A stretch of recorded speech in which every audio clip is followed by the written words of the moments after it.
Hello, my name is Coach Heath Pearson. I am a member of the Health Board, and I have this great opportunity to sit down with Dr. Charles Anderson, who happens to be the president of the Dimock Center, one of the largest health centers in Massachusetts. Now, Dr. Anderson, I got to say that I am just, really impressed with your background. I mean, you have impeccable credentials. I was told that you broke the record in terms of college degrees. It's my understanding that you got your bachelor's from Princeton, and you got your master's of public health, okay, as well as your medical degree from Johns Hopkins University. And on top of that, you have your MBA from Boston University. Now, is there a degree that I don't know about? No, that's all of them. Although, education is important, especially when you're doing something as complex as healthcare. Yes. Right? It's just every day, I'm educating myself, both, in the role, but even spending time outside of the role. I see. Other industries, talking to people constantly about what they're seeing in other industries and how those lessons can be applicable to what we're doing here in healthcare. We're really here to really uplift the lives of communities that are often not thought about. Yes. And where traditional solutions just have not worked in the past, so why would we think they're going to work today? Absolutely. So we've got to constantly be thinking about what are some of those other tools. Now, speaking of other tools, you came in as president, and it was like during a crisis, the pandemic. And how were you able to transition, okay, from a normal job to now handling a crisis regarding COVID-19? Yeah, well, it's interesting to ask because it feels like we're still in the crisis, right? Because we're seeing we had the kind of peak of this iceberg sticking up out of the water. But we're constantly reminded, just like the Titanic, what sunk the Titanic was what was beneath the surface of the water. And so now we're seeing all these things that have been exacerbated during this pandemic. So we're really still in this crisis. So, your question could also be framed as how I'm continuing to deal with the crisis. And that's where my background as a newborn intensive care doctor helps. I've been trained in environments where you don't know what's coming through the door, but you always want to be prepared for it. And what's important about that preparation is whatever's coming through the door, you're not going to have to or need to or want to deal with by yourself. Wow. Now, let's talk about that. I mean, in terms of your role as a leader, if you had to give someone advice, okay, about a leadership role, okay, moving forward on preparation, what would you say?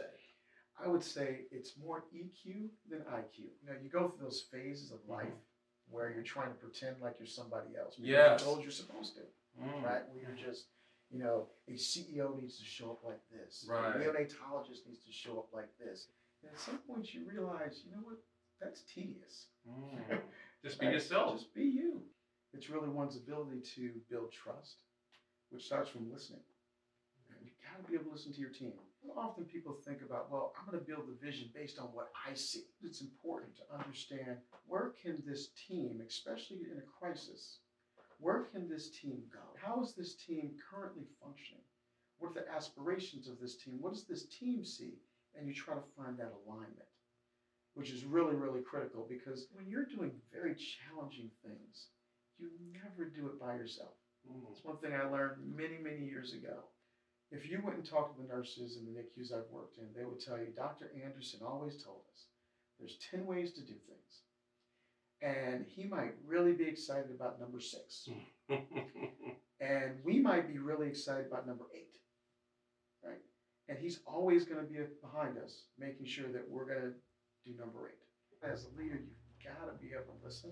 You've got to be able to engage people. You have to make sure that this concept of shared vision really is how we come together to understand what's possible.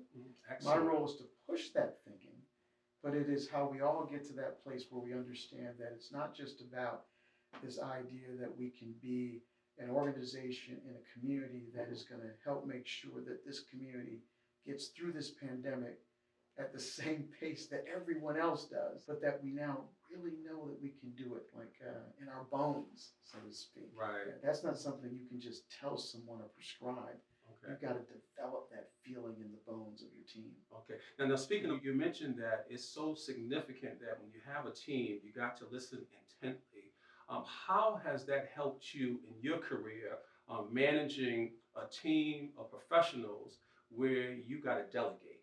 So much of leading is about how you get people to do something, sometimes that they don't even think they can do, Mhm. or that they might have lost hope and they've gotten to that place of despair about they just don't even think it's possible.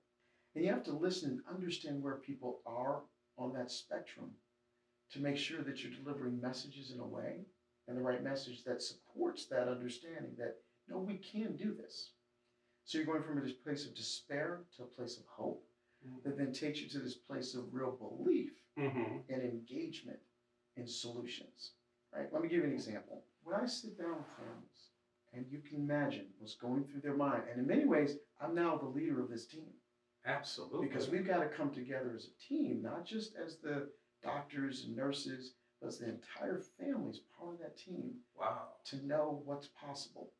Let's talk about the Stepping Out Gala. Yes. Because I know that is a very exciting event. Mm-hmm. Okay, and it's my understanding that last year, okay, unfortunately, it wasn't like in person, and this year we're gonna pivot to having people all coming together as one, unified, to celebrate under one roof. Right. How did you make that decision? Well, I'll tell you, cautiously, right? Because again, none of us has a crystal ball. Same time last year, we made the decision to be virtual. And if you think about where we were last time this year, it was vaccines were happening, things were potentially going to get better, but we had to make a decision. We had that window last year when we were doing it, where we also started to feel better about where we were in this pandemic. Remember? I think we're really, again, at one of those windows. Hopefully, it's going to be a permanently open window this time. Yes. But it's going to be really, really good. Again, nobody has a crystal ball, but like anything, you take the best information that you have, and then you have to decide. Absolutely. And I balance what would seem to be a virus that is being very smart about not wanting to kill people, want to infect a lot of people, but not wanting to kill people, combined with the fact that we need this. We need to come together under one roof, as you said, to really realize in person all of what we've now recognized during this pandemic. It is so valuable to sit down together and have a conversation. I agree. I agree. In person. See each other's faces, see people smile. Yes. Right? Yes. We have doctors, I was talking to some of our doctors the other day, who new doctors started in August, and they have yet to see their patients' faces. Wow. So we need to have this sort of celebration where we come together, and we also have even broader engagement by some of the Black Men Run, Black Girls Run, Pioneers Run. That's awesome. We have a lot of real energy, which is so critical. Yes. And I concur with you, and I am just so happy that we're able to get to a point to recognize that it's safe for us to come together and to celebrate. And Dr. Anderson, I got to say that I am just so happy that we are moving forward, okay, with your leadership, because you have certainly have done a great job at the Dimock Center, and I want to thank you on behalf of the board, specifically the health board, for this interview. I appreciate it, but here's the reality. I talked about my background as a newborn intensive care unit. I don't save the baby by myself. I've got a team. Yes. I have leaders like yourself. How many conversations have we had? Absolutely. Helping me think through what it is that we do. And Dr. Anderson, I want to just say once again, it has been just a pleasure to not only work with you, but to have this interview, to sit down with you face to face, so that we can enjoy a really exciting and vibrant conversation. Thank you, Dr. Anderson. Thank you for having me.